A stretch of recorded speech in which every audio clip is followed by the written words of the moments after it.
गजाननं भूतगणाधिसेवितं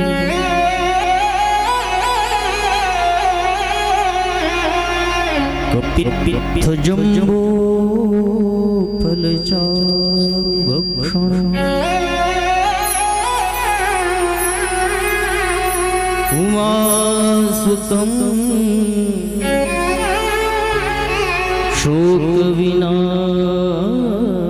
शोकविनाशकारं नमामि विघ्नेश्वरपादपङ्कजम्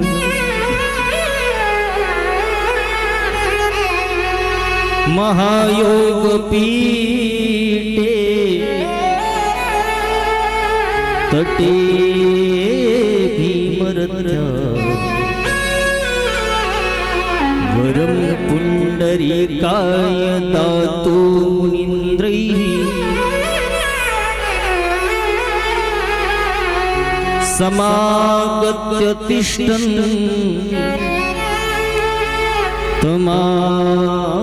तमानन्दकन्दम् परब्रह्मलिङ्गं भजे पाण्डुरङ्गम्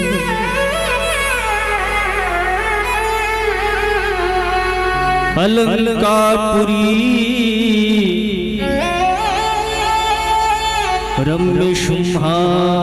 रम्यसिंहासनस्थं पदाम्भोजतेजस्फुरत्तिप्रदेशं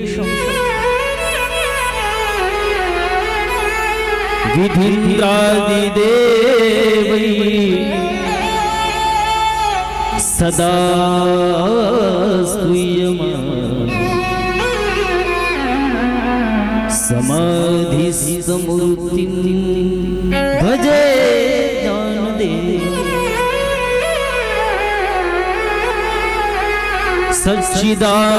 सच्चिदानन्दरूपाय विश्वोत्पत्त्यादिहेतवे तापत्रय विनाशाय श्रीकृष्णाय वयं नमः।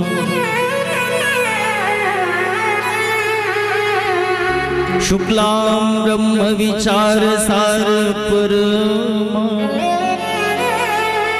आद्यां जगद्व्यापिनीं वीणा पुस्तकधारिणीं अभयदां जाड्यान्धकारापां हस्ते स्फाटिकमालिकां विदधति पद्मासने संस्थितां वन्दे तां परमेश्वरीं भगवतीं बुद्धिप्रदां शारदां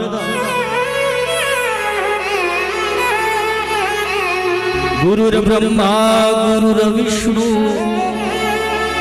गुरुर्देवो महेश्वरः गुरुः साक्षात् परब्रह्म तस्मै श्री गुरवे नमः।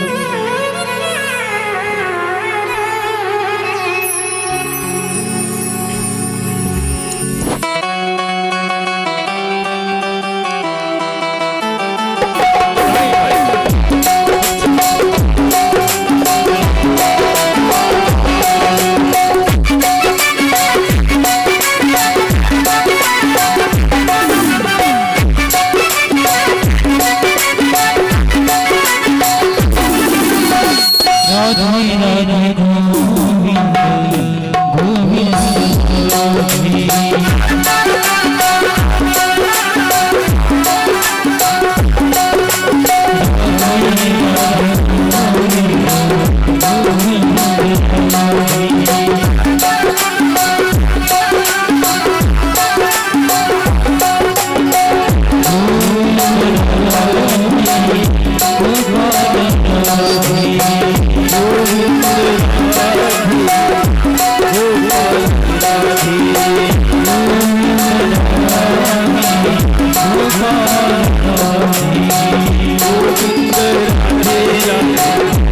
गोपाल राधे राधे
राम राम राम राम राम सच्चिदानंद रूपाय विश्वोत्पत्त्यादि हेतवे तापत्रय विनाशाय श्री कृष्णाय वयं नमः। ओम नमो भगवते वासुदेवाय। ओम नमो भगवते वासुदेवाय। ओम नमो भगवते वासुदेवाय। भगवान पंढरीनाथाच्या असीम कृपेने जगज्जननी गौमाता हिच्या विशिष्ट कृपा आशीर्वादाने यावत साधू संतांच्या आशीर्वादाने आपल्या भाकरवाडी नगरीमध्ये काही महापुरुषांनी विशिष्ट संकल्प केला। श्री गोकुळ निवास गोशाळा ट्रस्ट भाकरवाडी यांच्या अंतःकरणामध्ये जो संकल्प सुचला त्याला त्यांच्या संदर्भात मी काय बोलाव, त्यांच्या संदर्भात मी काही बोलणं म्हणजे एखाद्या अज्ञानाने भगवान कृष्णाच्या समोर गीतेचे श्लोक बोलण्यासारखं होईल। इतका व्यापक विशाल काय त्यांचा संकल्प आहे। जी कथा ऐकण्यासाठी पुण्याच्या बळावर कथा ऐकता येत नाही। बरं मंडळी, कसलं ती पुण्य असू द्या तुमच्याकडे, तुमचे 16 गुरुवाराचं पुण्य असू द्या, 20 सोमवाराचं पुण्य असू द्या, एखाद्या अनुष्ठानाचं पुण्य असू द्या, त्या पुण्याच्या बळावर ही कथा ऐकायला भेटत नाही। ज्या वेळेला आमच्या कन्हैयाची अहेतुकी कृपा होती, कारणावाची कृपा, त्यावेळेला ही कथा ऐकण्याची इच्छा अंतःकरणामध्ये प्रगट होते। ऐकण्याची बरं नुसती ऐकण्याची इच्छेचा संबंध नाही या ठिकाणी, तर अशा कथा 108 कथा करण्याचा संकल्प आहे। सर्वप्रथम हा संकल्प ज्यांना सुचला त्यांच्या चरणी मी नतमस्तक होतो।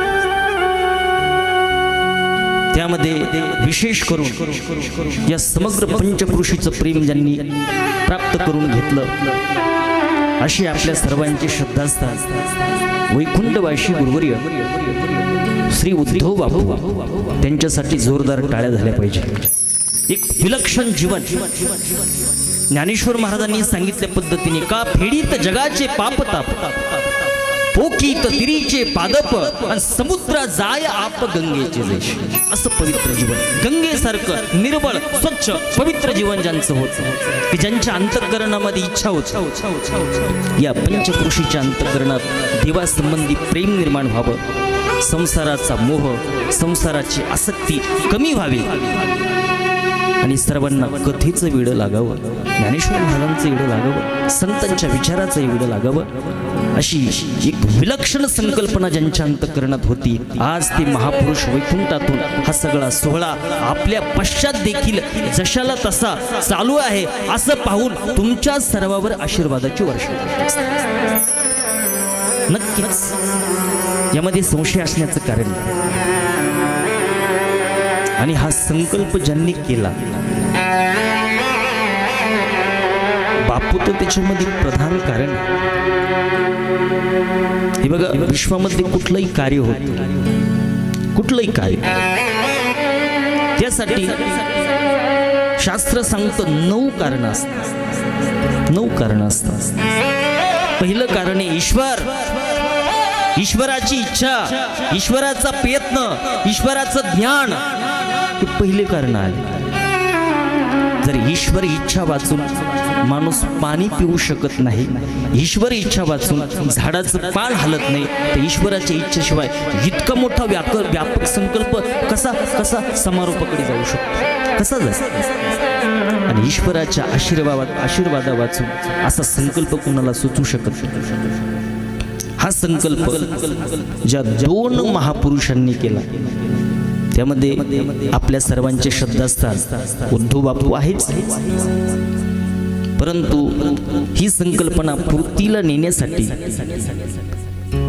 आमचे स्नेहीमित्र विशिष्ट गोभक्त ज्यांच्या अंतःकरणामध्ये अशी व्यापक इच्छा आहे की या विश्वातली गाय निर्भय व्हावी, विश्वातली गाय प्रसन्न व्हावी, तिच्यावर जे अत्याचार होत आहे, पदोपदी अत्याचार होते गायीवर, ते अत्याचार थांबावे, एक हिंदूच्या दिशेने देशाची वाटचाल व्हावी आणि त्यासाठी अगदी ही संकल्पना बापूंची संकल्पना घेऊन जे आपल्या सर्वच सहकारी संगडी यांना सोबत घेऊन अगदी पुढे नेण्याचं काम करत आहे असे माझे स्नेहीमित्र श्री हरिभक्त परायण शंकर महाराजांच्यासाठी जोरदार टाळ्या झाल्या पाहिजे. त्यांची इच्छा नाही, त्यांनी पहिलंच सांगितलं व आमचं नाव गावचं घेऊन, परंतु निमित्त कारण तर सांगावं लागेल मला. मी कोणत्या कारणानं इथं आलो, कोणत्या कारणाने कनेक्टेड झालो. तसं आज माझा आवाज बसलेला आहे, कथा कीर्तन करून आलो, एक कथेचा समारोप झाला सकाळी. असतो प्रारंभी स्वल्पमेव, पहिला दिवस उग थोडाच असावा, नाही तर उगत 4-2 घंटे घेतल्यानंतर माता भगिनी म्हणते नको रे उद्या. हा हा हा, पण तुम्ही कथा ऐकण्यामध्ये निष्णात आहात आणि अशा पद्धतीने या कथेची संकल्पना आहे. म्हणून या दोन महापुरुषाच्या चरणी नतमस्तक होतो. मंचावर विराजमान असणारे कथाव्यास कथा भास्कर श्री हरिभक्त परायण माझे स्नेहीमित्र की ज्यांचे अनेक वर्ष ज्या भूमीमध्ये कथेची पावर प्राप्त होते, जी साधूची भूमी, जी फक्त आनंद घेण्याची भूमी आहे, अशा भूमीमध्ये अगदी पुष्कळ काळ ज्यांनी राहण्याचं काम केलं, अशी एक नाही 2 महापुरुष दोन्हीकडून विराजमान आहे. आमचे स्नेहीमित्र भागवताचार्य कथा भास्कर आमचे रामेश्वर बाबा हो कुबेर यांच्यासाठी जोरदार टाळ्या झाल्या पाहिजे. तसेच आमचे कथा भास्कर असणारे असं आता माझं जरी आज मी थोडं हँग आहे, पण त्यांना जर बसवलं ना तर तुमची झोपच उडून जाईल.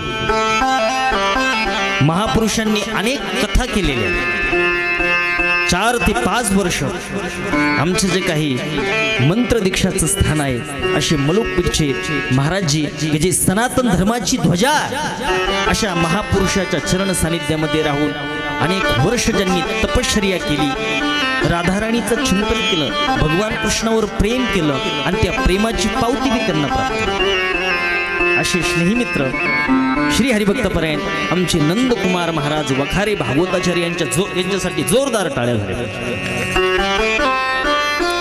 तसेच आता ही सगळी गंधर्वाची सभा मंडळी कुणा कुणाच्या संदर्भात बोलावं. सर्वप्रथम माझे स्नेहीमित्र,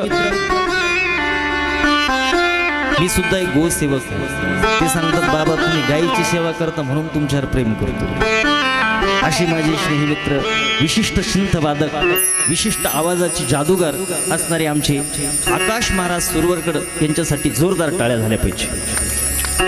तसेच ढोलक वादक, तबला वादक स्नेहीमित्र असणारे आमचे सचिन महाराज यांच्यासाठी बी जोरदार टाळ्या झाल्या पाहिजे.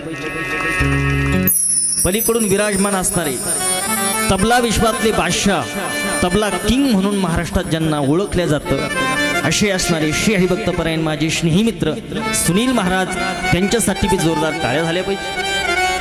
तसेच प्याडवर विराजमान असणारे स्नेहीमित्र माझा छोटा बंधू आमचे अभिषेक महाराज जाधव यांच्यासाठी बी जोरदार टाळ्या झाल्या पाहिजे.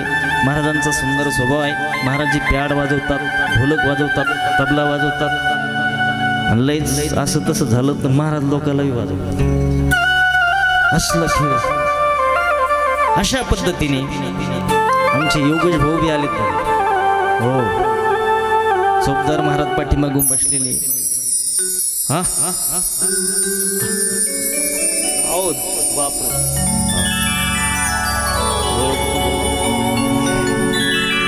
इकून विराजमान असणारे श्री हरिभक्तपरायण कीर्तनाचार्य कीर्तनकार आमचे अभिषेक महाराज बोचरे असेल त्यांच्यासाठी जोरदार टाळ्या वाजवायच्या, गायनाचार्य साईनाथ महाराज डिडोरे त्यांच्यासाठी टाळ्या वाजवायच्या, मृदंग सम्राट असणारे मृदंग भीष्म आमचे विठ्ठल महाराज बोचरे त्यांच्यासाठी जोरदार टाळ्या वाजवायच्या।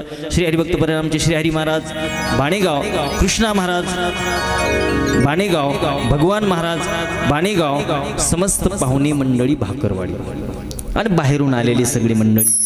एकदा माईक सिस्टीम एवढी सुंदर आहे हो, आता सिस्टम बी आपल्या घरची चिकी काय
कृपा बरसाई रखना।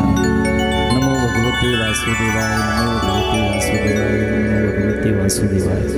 तर आजपासून आपल्या गावामध्ये श्री क्षेत्र भाकरवाडीमध्ये श्रीमद भागवत कथा हो सर्व पूर्वजांच्या आशीर्वादाने त्यांच्या पुण्याने या ठिकाणी आजपासून आरंभ होत आहे ही कथा, ही भागवत कथा. कथेच्या संदर्भात काय बोलावं महाराज? आता कथा तुम्ही अनेक वेळा ऐकली का नाही? उद्धव बापूची कथा किती वेळा ऐकली तुम्ही? आणि आमच्या माता भगिनीला कथा पाठ असते, त्यांना माहित राहत कथेत काय असतं. जे काही कथेचं फल महात्म्य त्याच्यात कोणती कथा येते? धुंदुकारीची कथा त्यांच्या पाठ असते. पहिल्या स्कंदामध्ये काय आलं, दुसऱ्या स्कंदात काय आलं, ढोबळ पद्धतीनं सगळ्या तुम्ही कथा ऐकलेल्या आहेत. पण मी थोडी विशिष्ट पद्धतीने कथा, थोड्या वेगळ्या पद्धतीने. आज जास्त काही बोलणार नाही, उद्यापासून सगळ्या गोष्टी सुरू होतील. अगदी स्वल्प काय करते ही कथा, कुणी कुणाला सांगितली, का सांगावी लागली, कुठं कुठं होती कथा? विश्वात सर्वच ठिकाणी कथा होती हो. आणि कथा होती म्हणून विश्व चालू आहे. जोपर्यंत कथा चालू आहे तोपर्यंतच आपल्या छातीचे ठोके चालू आहे. ज्या दिवशी या विश्वातली कथा थांबेल त्या दिवशी विश्व थांबल्याशिवाय राहणार. कोण कोणाला सांगत आहे?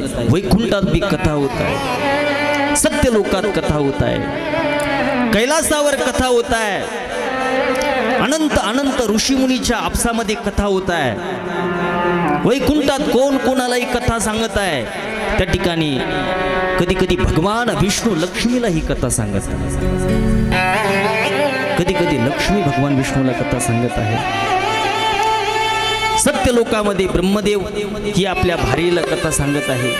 तीच परिस्थिती कैलासवरची आहे. अशा पद्धतीची ही कथा आहे.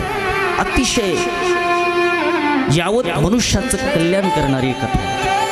या व्यथाम नाशयती सा कथा, जी व्यथा घालवते, जीवनातला कल घालवते, दुःख घालवते, दुःखाचा शोध घेते की मनुष्य आज दुःखी काय, का दुःखी? पदोपदी दुःख भोगत आहे तुम्ही. आम्ही भोगतो पण हा सोयाबीन काढून कापूस वेचू जीवा आंबट होतो का नाही? हा घरातली ओढतान, पती पत्नीचे भांडणं, आणि हा संसार आहे महाराज. पदोपदी आत्मघात म्हटलंय संसारात. पण ही कथा अशी महाराज, जिसे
केल्याच्या नंतर हो कुठलाही कलह ठेवीत नाही, दुःख ठेवीत नाही, अगदी क्लेश ठेवीत नाही, एकदम पवित्र करते जीवन.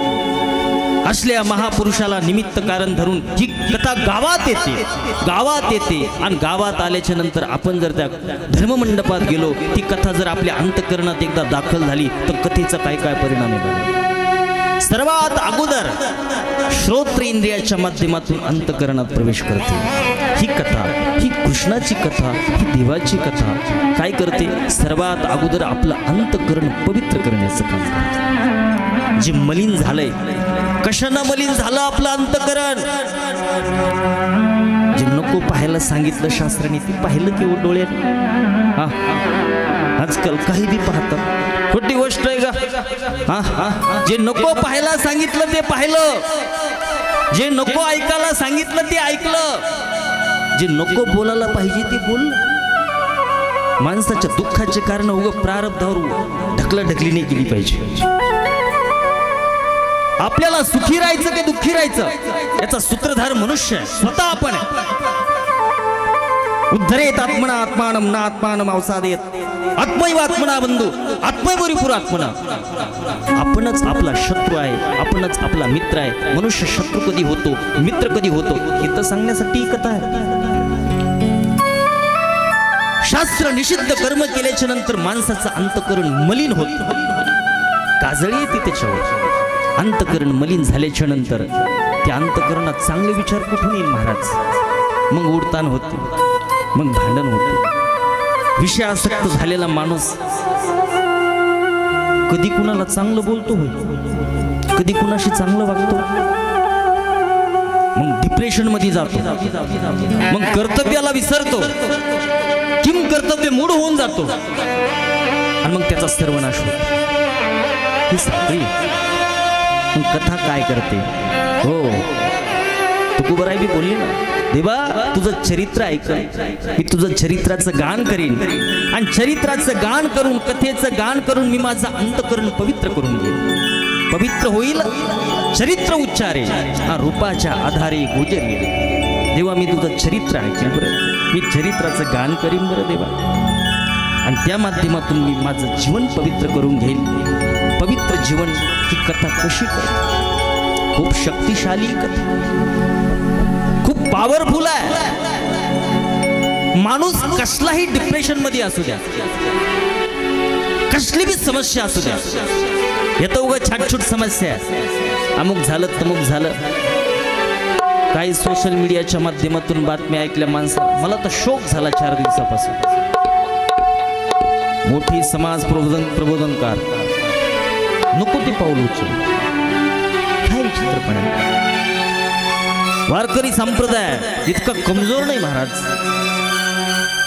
ऋषीमुनींची विचारधारा खूप पॉवरफुल आहे. भारतीयासारखी संस्कृती, भारतीयासारखी विचारधारा विश्वात कुणाचीच नाही. भारत जो विश्वाचा गुरु झाला ते कथेच्या बळावर. कथेचं मग पाश्चात्य तत्ववेत्ता सॉक्रेटिस लिहितो, विश्वाच्या संदर्भात ज्या वेळेला तो लेखणी उठवतो, प्रत्येक देशवासियाची संस्कृती लिहितो, त्यांची विचारधारा लिहितो, सगळ्या गोष्टी लिहितो. पण भारताच्या संबंधाने ज्या वेळेला लिहायला सुरुवात करतो ते म्हणतो भारतीयासारखी विचारधारा विश्वात कुणाचीच नाही. भारतीयांसारखं तत्वज्ञान कुणाचं तत्वज्ञान नाही. काय करतं हे तत्वज्ञान? सर्वात मोठी समस्या माणसाची मृत्यूच्या भीतीची, आणि मृत्यूच्या भीतीतून बाहेर आणण्याचं तत्वज्ञान भारतीयांकडे आहे. त्याच्या पुढे तर कोणती समस्याच नाही. असलं पॉवरफुल तत्वज्ञान आपल्याकडे आहे आणि आपण दुःखी आहे. आणि जर आपण दुःखी असू तर आपल्यासारखे पडत मूर्ख कोण असू शकतो? किती विचित्र परिस्थिती. जिवंत माणसाचा उद्धार करीन ही कथा नवल नाही, पण ज्याने आजीवन पाप केलं, आईला मारलं, दारू प्याला, पत्ते खेळले, परस्त्री गमन केलं, 10-5 वेश्या ठेवल्या, नको ते सगळा जे शास्त्रांनी नको करायला सांगितलं ते कोणताच कुटाणा सोडला नाही. अजीवन पाप केलं, इतकं पाप केलं, पापाचा कळस झाला आणि असा तो माणूस मेला. अशी माणसं मेल्यानंतर प्रेत होतात, भूत होतात आणि अशा प्रेताचा देखील उद्धार करण्याची काम ही कृष्णाची कथा करते. धुंदुकारी काय होतात, काय होतात धुंदुकारी. म्हणून भारतीयांनो, अरे आपल्याकडे असली पावर आहे, कसली बी समस्या असू आणि लगेच चिरफाड करते. ही कथा उधार काही ठेवीत नाही. उधारीचा माल तिकडं राहतो कर्मकांडात. अमुक अमुक स्तोत्राचा पाठ करा आणि मग मेल्यानंतर तुम्हाला ते भेटेल.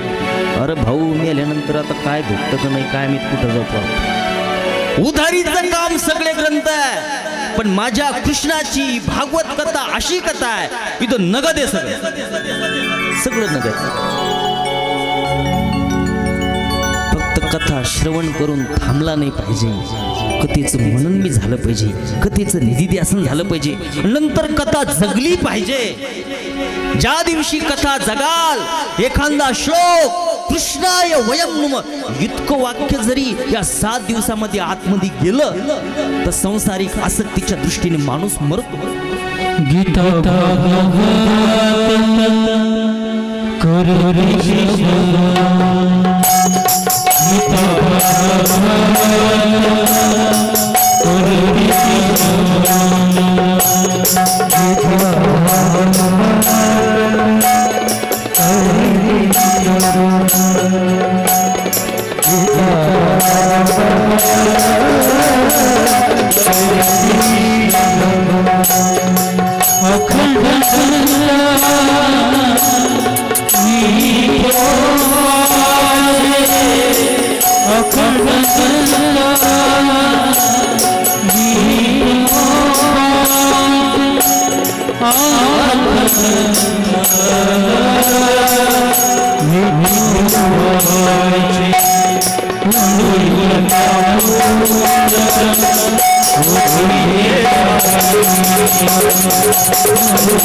जे गीता आणि भागवत श्रवण करतात त्यांचा देवाला हरेक वाटतो, देवाला आनंद वाटतो त्यांच्याकडे पाहून. देवाला वाटतं याला माणसाच्या योनीत घालून कृतकृत्य झालो आम्ही. हो, कारण ज्याच्यासाठी घातलंय तो करायला लागला. हा त्याच्याकडे पाहून देव आनंदित होतो. आणि पेताळ्याकडे पाहून हा हा हा हा देवाचे किती उपकार आहे. इतकं सुंदर शरीर दिलं, आपण काही दिवे नाही लावले, लय पुण्य नाही केलं, आपल्या पुण्याच्या बळावर नाही भेटलंय शरीर, देवाच्या कृपेमुळे भेटलं. आता काय बरं का, मी तसा विनोदी माणूस, विनोद करत करत कथा कीर्तन करण्याची माझी शैली. पण आता ते म्हणतात विद्यावताम भागवती परीक्षा. विद्वानाची परीक्षा कुठं असते? भागवतामध्ये असते. हो हो. आणि मोठाले 2 परीक्षक इकून असले बसले स्टेजवर. आपण लय सासू सुनाच्या चाटा हाणाल पाहिजे का? हाणाल पाहिजे का? कोण म्हणलं हाणाल पाहिजे? भया हाणाल पाहिजे नाही, हाणाल पाहिजे अशी विद्वान बसल्याच्या नंतर. हो, मग कथा ऐकायला पाहिजे ना, कथा ऐकायला पाहिजे, ऐकलीच पाहिजे. हो, काही आज्या म्हणते नाही ऐकू ना कथा, नंतर कथाच ऐक. एवढ्या नातीचं लग्न झालं ना, नंतर काय मग कथाच ऐकायची. कथा मस्त जवानी बुढ़ापा किसने देखा, कथा मस्त जवानी बुढ़ापा किसने देखा, कथा मस्त जवानी बुढ़ापा किसने देखा, कथा मस्त जवानी बुढ़ापा किसने देखा, कथा मस्त जवानी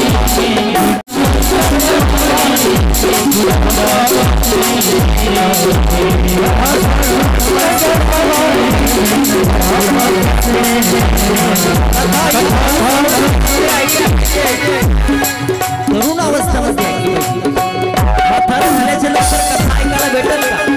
ज्या कानाने कथा ऐकायची ते कानाचं काय होईल? या बात टाळी टाळी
धर्मकाम कधी करायचं असतं? कुंभाच्या स्नानाला गेले की नाही तुम्ही?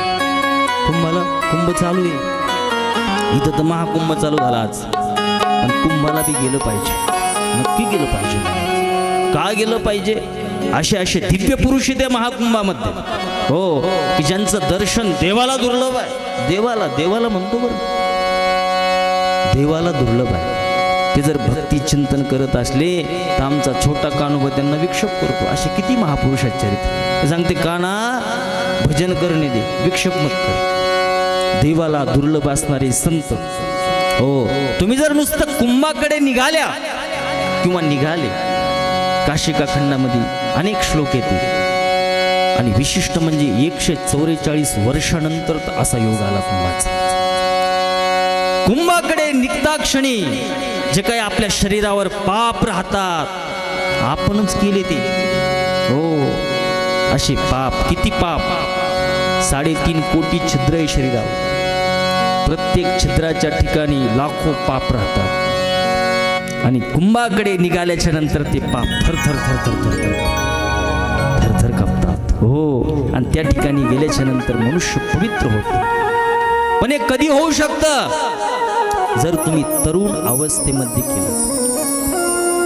तरुण म्हणतात ना, जीवन दोबारा नहीं मिलता, सब कुछ कर लेना चाहिए, सब कुछ कर लेना चाहिए, हो. नाही जावा तुम्ही खंडाळा के घाट के ऊपर फोटो खींच के लाएंगे, मुंबईला जा, इकडे जा, तिकडे जा, सगळंच केलं पाहिजे. पण कधी कधी कथेत बी येऊन बसलं पाहिजे, कधी कधी कुंभाला बी गेलं पाहिजे, कधी कधी वारीला गेलं पाहिजे, कधी माळ बी घालून पाहिली पाहिजे, कधी कधी देवाचं ध्यान करून पाहिलं पाहिजे. आज ज्या मुलांच्या समस्या त्या समस्येतून बाहेर आणण्याचं सूत्र ही कथा देते. खूप छोटे छोटे सूत्र आहे. हे सूत्र जर जीवनात उतरले ना, हो, कोणी 10% जातं, कोणी 2%. पण ह्या ब्रह्मचार्याने जर हनुमानजीची आराधना केली, प्रातःकाळी उठून स्नान करून, हो, ब्रह्ममुहूर्तावर स्नान करून पवित्र आसनावर बसून चंदन धारण करून देवाचं ध्यान चिंतनपूर्वक 11 वेळा हनुमान चालीसाचा जर पाठ केला, असे 41 दिवस, अरे कसली बी समस्या असू देव, कवन सुकाज कठीण जग माही, जो नाही होता तो तुम पाही. असं कोणतं कठीण काम आहे ही महापुरुषाची, ऋषीमुनींची विचारधारा त्याच्या बाहेर आणत नाही तुम्हाला. पण प्रॅक्टिकल करायला पाहिजे ना, करील त्यावेळेला होईल. असले चमत्कार, असल्या घटना, हो, माझ्या समोर तर प्रत्यक्ष घटना सांगण्याचं मला जास्त माझा ओढ असतो. कथा सर्वांनाच माहिती, ही 5000 वर्षापूर्वी घडलेल्या घटना आहे. जास्त शिकलेली माणसं याला भाकड कथा म्हणतात. एक होता राजा, त्याला होत्या 2 बायका, अमुक तमुक अशा कथा समजतात. ते चुकीचं आहे. पण आता प्रत्यक्ष घटना घडतात. आमच्या प्रेमानंद बाबाकडे बघा, कसली बी समस्या, 2 किडन्या गेलेला महापुरुष अख्ख्या विश्वाचा मार्गदर्शक होऊ शकतो. अख्ख्या विश्वाला एका ठिकाणी बसून अख्ख्या विश्वाला चालवण्याचं काम आमचं प्रेमानंद बाबा करतात. विचाराच्या दृष्टीने काय पावर आहे त्या देवाच्या भक्तीची, देवाच्या चिंतनाची पावर आहे. आणि आज बी देव, हो, कितीतरी महापुरुषाला रोज भेट देतो. आमचा कान्होबा महाराज जसा आहे तसा आहेच. ते वृंदावन सोडतोय, नाही सोडित महाराज, हो. आत्ता घडलेली घटना 1998ची घटना, मध्य प्रदेशमध्ये जबलपूर सिटी आहे, जबलपूर, त्या ठिकाणी असाच एक परिवार, दोघं बी शिक्षक आहे, पती पत्नी दोन्ही शिक्षक आहे, 2 मुलं आहे, ते बी चांगल्या पोस्टमध्ये. पण पती वारला. पती वारल्याच्या नंतर मुलाकडून हानमार व्हायला लागली आईला. नको तो त्रास व्हायला लागला, कारण मुलं दोघं पेताड होत, चांगल्या पोस्टमध्ये, पण रात्री संध्याकाळी उचलून आणावं लागत. असली परिस्थिती. सहज एका ठिकाणी जबलपूरमध्ये कथा ऐकली त्या माता भगिनींनी. मिस्टर गेले, वय झालं 70-80 वय झालं, कथा ऐकली आणि कथेमध्ये सगळं महाराजांनी पहिल्या मंगलाचरणाच्या श्लोकात सांगितलं, कृष्णाय वयम नमः तापत्रय विनाशाय. जर तिन्ही ताप आध्यात्मिक, अधिदैविक, अधिभौतिक, कुठलाही दुःख, कुठलाही त्रास, कुठलाही कुठलाही क्लेश घालवायचा असलं तर कृष्णाय वयम, देवाला शरण गेलं पाहिजे, संसाराच्या फंद्यात नाही पडलं पाहिजे. इतकं कमवलं त्या माता भगिनीने, किती षडयंत्रपूर्वक बिल्डिंग उभी केली, पोरांना चांगलं शिकवलं, नोकरीला लावलं, गाड्या घेऊन दिल्या, सुना आल्या, काय सोहळा ठेवला. पण तो मुलगा जर आईला मारत असेल, आईवर हात उघडीत असेल, किती मोठी शोकांतिका, किती मोठा ऋषी मुनी, किती पूर्वज आपले शाप देत असतील आपल्याला. पण त्या जगदंबेनं ऐकलं, हो हो, या संसाराच्या फंद्यात पडू नये, संसाराचा संबंध हो कुणी कुणाशी करा. आरंभ काळात जरी आनंद वाटत असला पण परिणाम दुःखच. तुम्ही प्रेम प्रेम हे संसारात तर प्रेम शब्द वापरच करू नये महाराज. संसारात मोह असतो, पराकोटीचा मोह, हो, आणि मोहाचा परिणाम दुःखच असतो. आजीने कथा ऐकली, तिच्या लक्षात आलं, कृष्णाय वयम नमः, आपण देवाचा आश्रय करावा. देव आज बी आहे, देव भेट देतो, देव सगळे इच्छा पूर्ण करतो, देव मार्गदर्शक होतो. आपली श्रद्धा तशी पाहिजे, अनन्य भावाने शरण केलं पाहिजे. अन्याश्राम त्यागो ही अनन्यता, असली अनन्य भक्तीचा उदय. ती कथे ऐकून त्या जगदंबा भवानी त्या आजीच्या अंतकरणात झाला. जबलपूर सोडलं ते, सोबत 1 रुपयाने जबलपूर सोडलं, पायी पायी मथुरी वृंदावन लागली, सगळा मोह सोडून टाकला. आणि कथा ऐकल्यापासून आता माझा आश्रय माझा कान्हा आहे, माझा कान्होबा आहे, माझा कान्हाच आहे, बाकी मला विश्वात कुणीच नाही. देवा तूच बर का, तू गुरु बंधू पिता, तू आमची इष्टदेवता, तूची सदा रक्षिता, आपदी आमुते देवा, माझं सर्वस्व तू रे दादा. असला शुद्ध पवित्र उद्देश घेऊन मथारी वृंदावनला गेली. 1998ची गोष्ट. त्या ठिकाणी एक विशिष्ट महापुरुषाचा समुदाय राहतो. काय म्हणतात त्याला? ज्या ठिकाणी महापुरुष राहतात ते खूप तपश्चर्या करतात. परिक्रमा रोडला असतो. अशा पद्धतीने त्या ठिकाणी त्याच्या आजूबाजूला ती मथरी राहू लागली. वय झालं 85-90 झालं, मथरीला कामं होईना आता. काना काना कृष्णा कृष्णा कृष्णा. आणि देवाने हाक ऐकली महाराज. छोट्या अवस्थेतला कान्होबा, अगदी 8-9 वर्षाचं स्वरूप, सुंदर स्वरूप, अतिशय सुंदर स्वरूप, आणि अशा सुंदर स्वरूपाचा कान्हा आजी समोर आला. सांगितलं, आजी किती वर्षांना पुकारते, मी आहे ना, कशाला घाबरते? तुझं म्हातारपणाची सगळी जबाबदारी माझ्यावर आहे ना, तू विश्वास टाकला ना. आजीला खूप आनंद झाला. छोटीशी कुटिया, 1 मडकं 1 लोटकं आजीकडे, 2 वस्त्र, आणि महाराज त्या ठिकाणी साक्षात जगाचा मालक आला. आजीचे कामं करू लागला. सांगितलं, काना जरा मंडीतून भाजी आण बरं. लय कान्होबा जायचं, भाजी घेऊन यायचा. आजीनं सांगितलं, काना जरा दळून आण बरं. दळून आणायचा. पाणी आणायचा. आणि इतकी महाराज सतत कृष्ण कृष्ण कृष्ण कृष्ण कृष्ण कृष्ण, गोविंद गोविंद गोविंद, दामोदर दामोदर दामोदर, अशा पद्धतीचं अखंड चिंतन. त्या आजीचं अखंड चिंतन, तिच्या ठिकाणचं तेज, हे सगळं पाहून आजूबाजूला राहणारे दिव्य महापुरुष त्यांच्या लक्षात आलं की देवाशी संवाद होतो आजीचा. आनंद वाटला त्यांना बी. हो, कृष्णाय वयम नमः, कृष्णाय वयम नमः. हो, असे 4-2 वर्ष गेले. मथारी खूप थकलेली आहे आता, अतिशय थकलेली आहे. हो, पण महाराज आता हे सगळं असं देवाचं सानिध्य प्राप्त झालं की रिद्ध्याशुद्ध्यामध्ये घुसत्याच सगळ्या गोष्टी होत्यात. मुलाला पता लागला, मुलगा आला, तिथे आश्रय केला तर असं करावं. त्या ठिकाणी मुलगा आला, आणि आश्रय केल्याच्या नंतर अन्य आश्रय करू नये, देव निघून जातो. मुलगा आला, आता किती केला तर मुलगा आहे, किती केला तर मुलगा आहे. जरी 8-10 वर्ष 20 वर्ष गेली असेल, मुलगा आला. पण कान्होबाने पाहिलं, मुलगा आला, देव रुष्ट झाले. हो, देवाने कुटियाचा त्याग करून बाहेर गेले. आणि मग मुलाकडे पाहून त्याच्या तोंडावरून हात फिरवा, असं फिरव तसं. आता मोह जागृत झाला. सांगितलं, बाबा कोण आहे रे मला, तुम्ही मला सोडून दिलं रे, माझ्यावर अत्याचार केले, मला कोण आहे असं ऐकल्याच्या नंतर हो कान्होबाला खूप राग आला. कारण आता देवाशी नातं जोडलं, देव निघून गेले महाराज, दृष्ट झाले देव.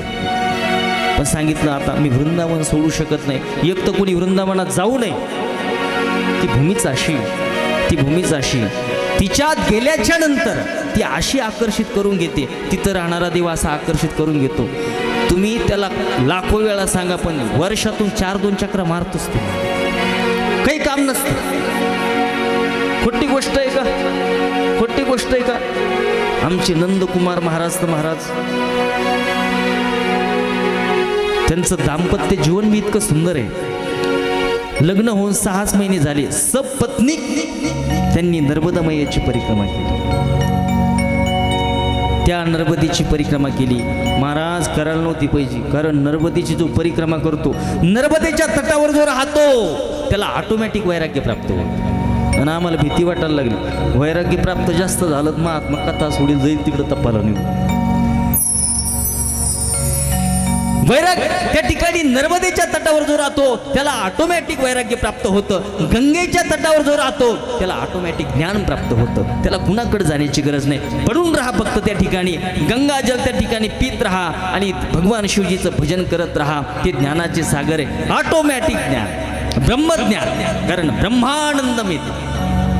आणि आमच्या जमुना मैयाच्या तटावर जो राहतो त्याला ऑटोमॅटिक भक्ती प्राप्त होते. ज्या त्यांना द्यायचं तिच्या तटावर तर सगळंच भेटतं महाराज. गतम तदैव मे भयम यदंब वीक्षितम मया, मया यदा त्वत अंबू वीक्षितम. अंबू म्हणजे जल. ज्या वेळेला मी तुझं जल पाहिलं, हे मैया मी तुला बघितलं, तदा मे मोहगतम, माझ्या ठिकाणचा मोह निघून गेला. अशी फलश्रुती तिची. हो किती सुंदर. मी तुम्हाला सांगत होतो, पोरग गेलं निघून, मथरीचं पोरग निघून गेलं आणि कान्होबा रुष्ट झाला. पोरग गेल्यावर राजी लाला अरे सब्जी लाना मंडी से. लाला एक भी नहीं, 2 नहीं महाराज. लाला पाणी, लाला 1 नाही 2 नाही, लाला रुष्ट झाला. याला संबंध म्हणतात. मग त्या ठिकाणी अन्य महापुरुषाची संवाद साधला. आजीने संवाद साधला. सांगितलं कान्होबा कसं काय रुष्ट झाला. सांगितलं तुमच्याकडून काहीतरी अपराध झाला, देवाने तुमचा स्वीकार केला, सगळ्या गोष्टी झाल्या, तुम्ही कुठंतरी संबंध जोडला. म्हणून ही कथा सांगते की तुम्ही कुणाशी संबंध जोडू नका. तसं जीवन जगण्यासाठी तर सगळ्याशी संबंध प्रस्थापित करून चालावंच लागतं, पण अंतःकरणाचा संबंध फक्त माझ्या देवाशी, चित्ताचा अंतःकरणाचा संबंध फक्त देवाशी ठेवा. असं जर ठेवाल तर तुम्हाला टायमिंगला रडण्याची काही गरज नाही. तुम हमारे प्रभु प्रभु जी, तू हमारे हो, तू हमारे ही रहोगे. ओ मेरे प्रियतम,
याला भक्ती म्हणतात. संसारातले सगळे नाते तोडून अंतःकरणाच्या दृष्टीने देवाशी संबंध प्रस्थापित करणं याला भक्ती म्हणतात. आणि हा भक्तीचा आरंभ आहे. तुम्ही कुणाशी नातं जोडा, शेवटी धोकाचे संसार, धोकाचे. तुका म्हणे देवा बिन आणि केला क्षण तो मिथ्या. देवाला सोडून तुम्ही कोणाशी आणि कुणाचाही बघा तुम्ही, शेवटी धोकाच आहे.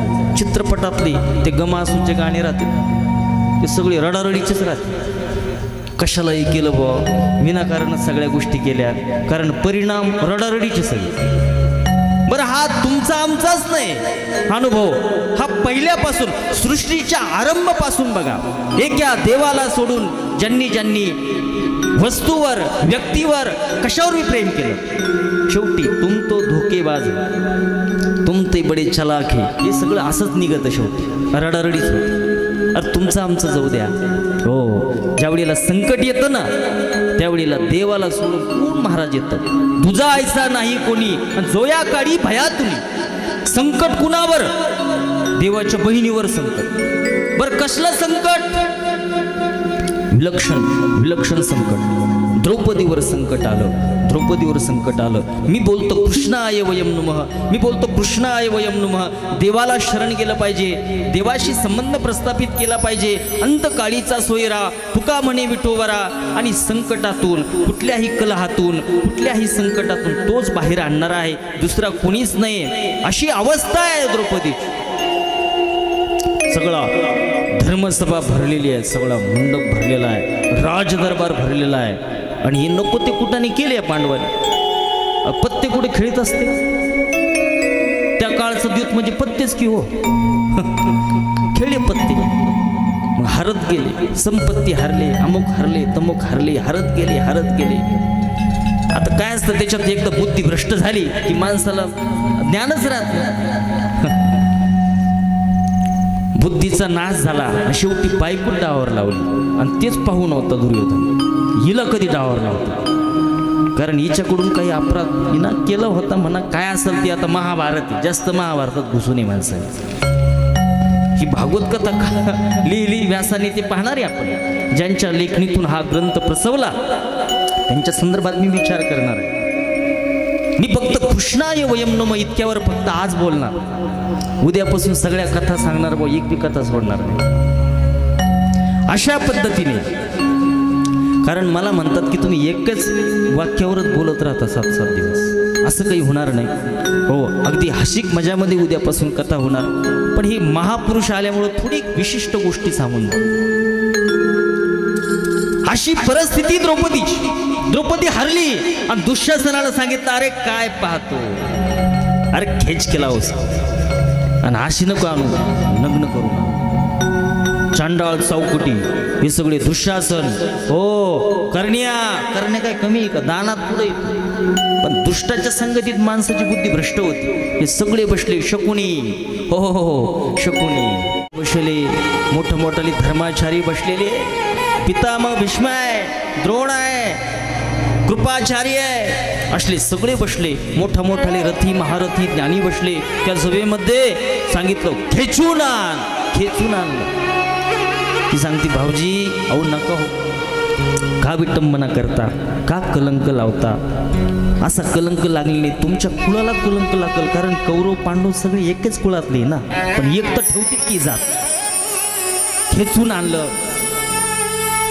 पण सभेमध्ये गेल्याच्या नंतर तिचा विश्वास होता, माणूस विश्वास ठेवीत असतो, मुलावर विश्वास ठेवतो नाही का. माता भगिनी किती विश्वास ठेवतात, माझा मुलगा शेवटी मला कोण सांभाळेल, माझा मुलगा सांभाळेल.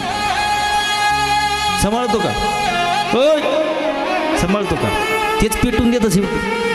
पेटी तर कोण, काडी कोण लावतं, ज्याच्यासाठी हे सगळं षडयंत्र करून बंगला उभा करतं, शेवटी तेच पेटून देतं. मथोरी साहेब म्हणतो, मला पाणी कोण पाहिजे, काय राहिलं त्यात पाणी पाजायला, सगळं निघून गेलं आहेत नशा, आता पाणी पाज शकतो ना, तेच पेटून देतं. त्याच्यासाठी एवढी कुठानी. जितक्या तुमच्या मुलावर तुम्ही प्रेम करता ही कथा सांगते, जितकं तुम्ही तुमच्या मुलावर प्रेम करता त्याच्यातलं फक्त 4-5% माझ्या देवावर प्रेम करून बघा. तुम्हाला न्याय भेटल्याशिवाय राहणार नाही, तुमचं जीवन कृतकृत्य झाल्याशिवाय राहणार नाही. आणि असाच भ्रमात माणसाचं जीवन निघून जातं. द्रौपदी अशी भ्रमात होती, तिनं सांगितलं, माझे पती जरी हा दुःशासन माझी साडी ओढत असला, पण सभेत जाऊ द्या, माझे पती काय सामान्य आहे का, तो असंग अबू हरिजिंकीला, निवाद कवचांचा ठाव फेडीला, पवाडा तो केला, गंधर्वासी असा अजून माझा पती. गंधर्वाला हरू जिंकीला, युद्धात भगवान शंकराला ज्यांनी हरलं असा पती माझा. आणि माझ्या पती समोर जाऊ दे, तुला ते खुंदळण्याशिवाय राहणार नाही. धर्म भीम, अरे 60,000 हत्तीचं बळ आहे, पण तिथं बळ फळ काय सगळे लोड सेडिंग होऊन जाते महाराज. धर्माने सांगितलं आपण हारलेलो आहे, काय चालतं महाराज. असलं भयंकर संकट द्रौपदीवर आलं. द्रौपदी सगळ्या पतीकडे पाहू लागली, धर्माकडे पाहू लागली, भीमाकडे पाहू लागली. अर्जुन, नकुल, सहदेव सगळ्याच्या मानाखाली आहे.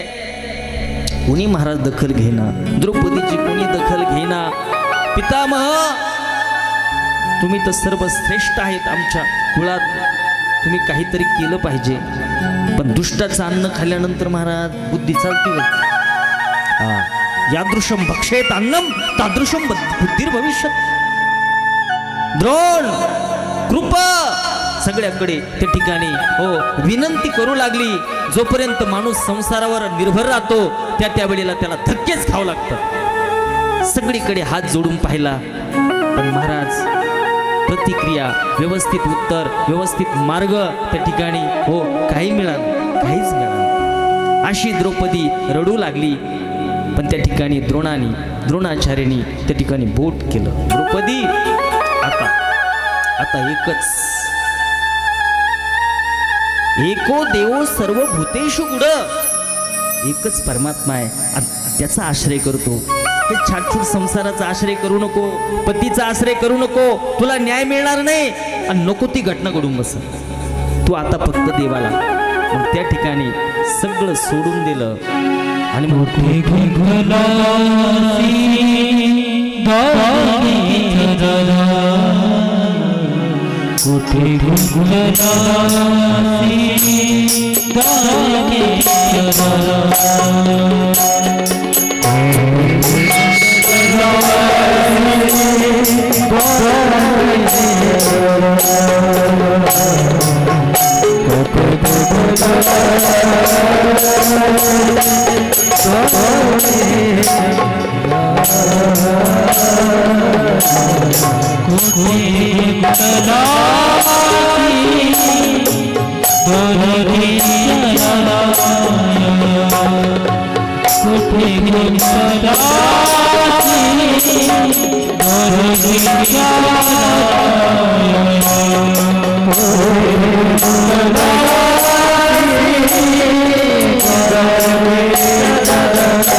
मोठा धावा करत आहे देवा, मला प्रचंड शोक होता.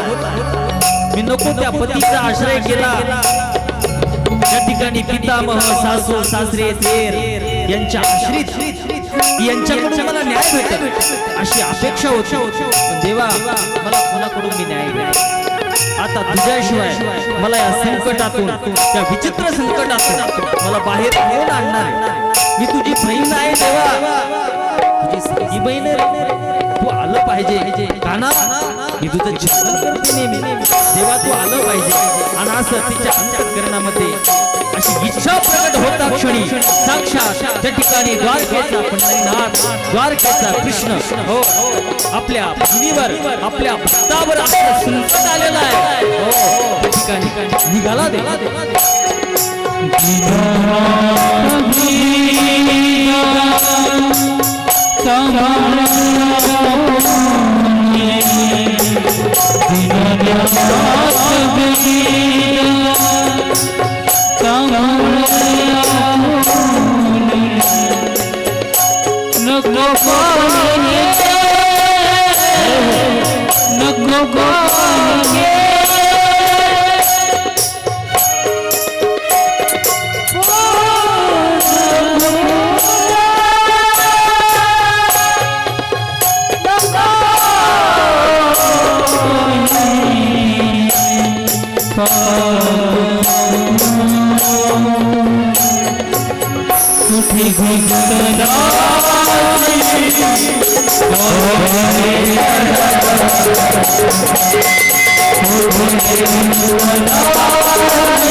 अशा पद्धतीने विनंती केल्याच्या नंतर कहाँ जा चुके हो मेरे कन्हैया, अशा पद्धतीने देवाला विनंती केल्याच्या नंतर तात्काळ त्या ठिकाणी परमात्मा प्रगट झाला आणि कशाच्या रूपाने, ज्या साडीला त्याने हात घातला, जे साडी खेचण्याचं काम तो करत होता, त्वरा झाली गरुडा टाकिले मागे द्रौपदीच्या लागे नारायणे, आणि साक्षात साडी बनूनच त्या ठिकाणी देव प्रगट झाला महाराज.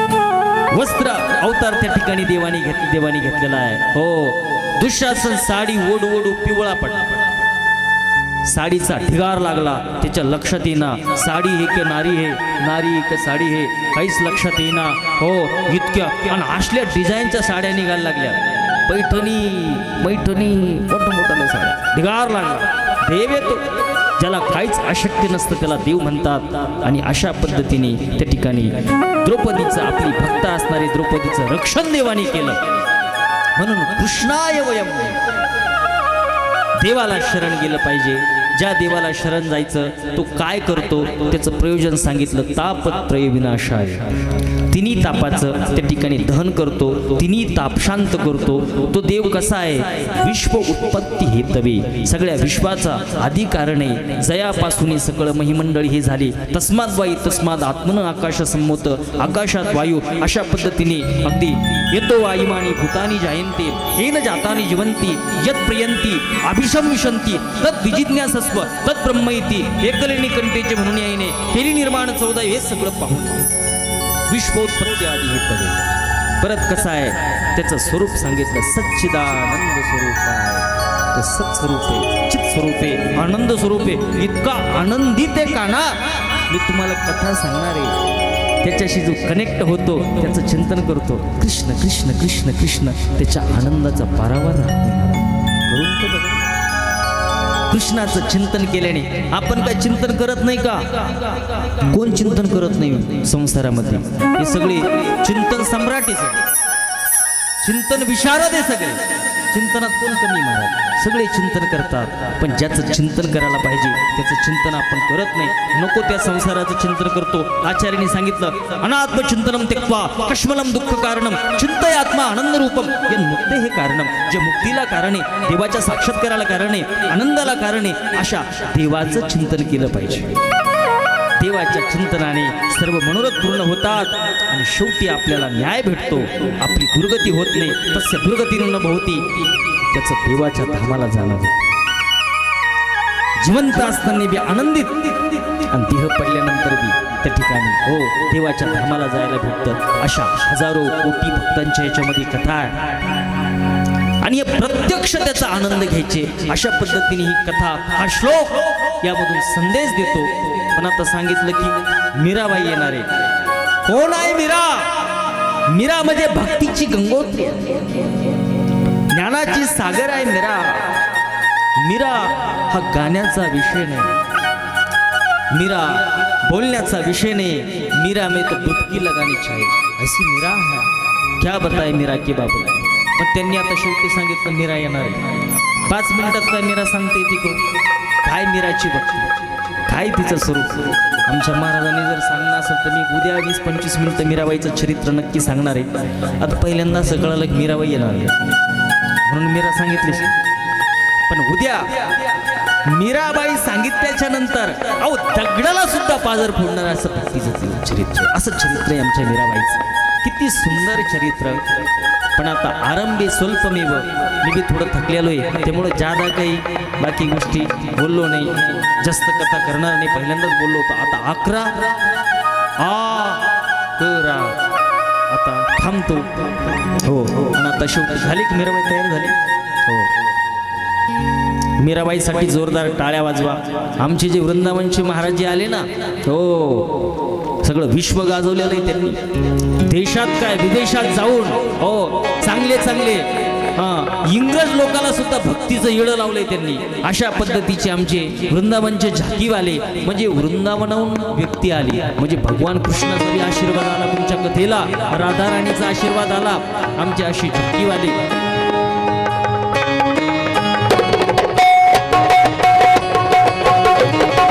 नृत्य पाहिल्याच्या नंतर तुम्हाला आनंद झाल्याशिवाय अशा बाई सुंदर टाळी टाळी.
मेरे कान्हा की दीवानी।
टाळ्या वाजल्या खूप छान छान छान छान छान छान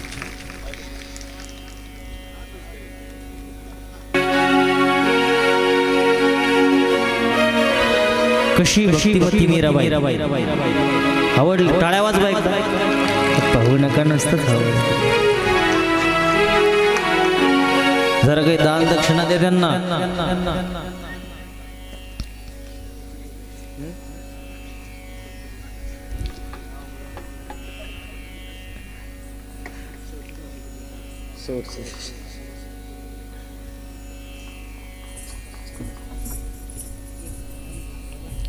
जी जी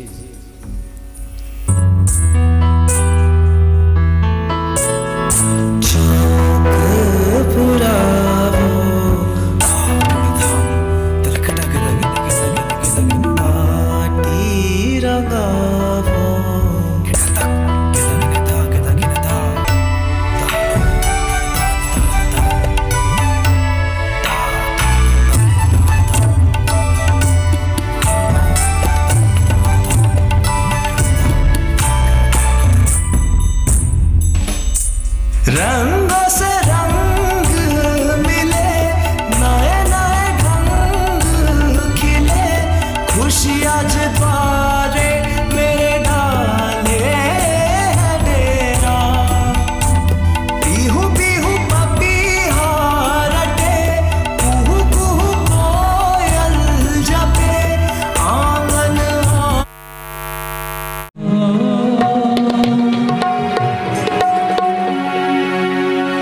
चला गोल्डन गोल्डन करा गोल्डन गोल्डन महिला मंडळी तिथं गोल्ड करायचं बघा हा स्वर्गी नाही सुंदर अशा प्रकारची ही जी मेजवानी त्याचा तुम्ही आनंद घ्या जागीच कार्य करायचे रिंगण करायचं जय गोविंदा गोपाल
आरतीसाठी यायचं.